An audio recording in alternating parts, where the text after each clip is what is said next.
Hey everybody, it's Norris with the Norris Group. It's episode 317, it's August 12th, and when it comes to walkability, are you even thinking about that when you're buying rentals or selling? Are your buyers asking for more access to amenities? That and much more as we cover the biggest headlines in real estate.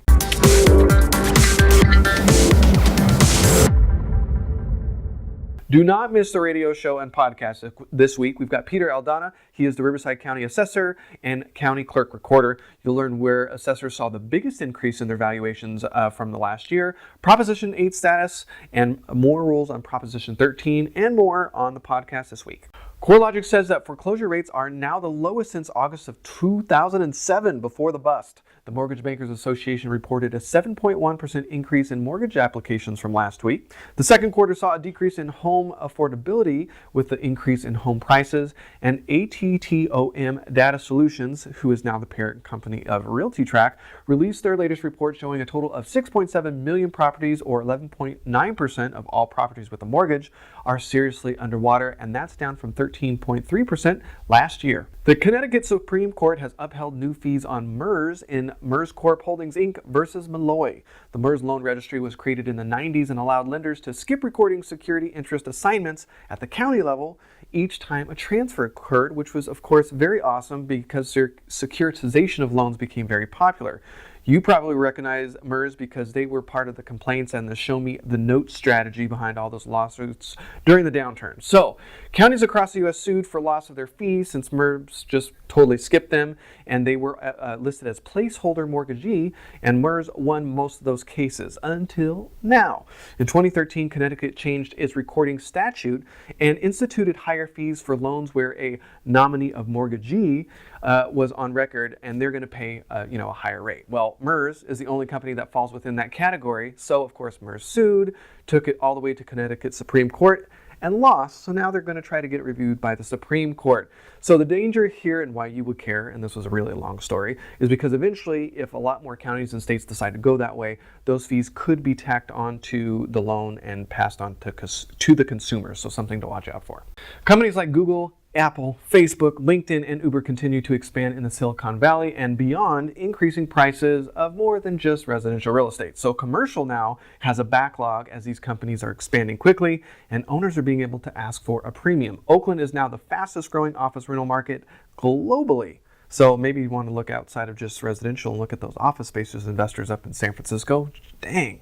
On Wednesday, Fannie Mae announced their fifth non-performing note sale, and a small portion of these loans are being designated as community impact pools, and they hope to attract smaller investors, nonprofits, and minority and women-owned businesses. And the smaller pool, by smaller, I mean around $20 million, and the pool is around Miami, Florida. So buyers beware, these notes come with lots of regulations that you get to take over, and if you've got 20 million hanging around, we'll link to on Fannie Mae where you can find out more information. Redfin released a report on how walkability affects home prices, with a score of 0 being, hey, I'm not going to walk anywhere, to 90 and over being a walker's paradise. So the score includes things like access to schools, restaurants, and stores, and of course, density population. So Los Angeles, Orange County, and San Diego made the list, and buyers were willing to pay a little bit more, anywhere from 0.2% more in Orange County to 0.83% in Los Angeles, because let's be honest, traffic is awful. And I used to live in New York, so I miss the walkability, and that was really fun, and I miss it, and it's so much easier to eat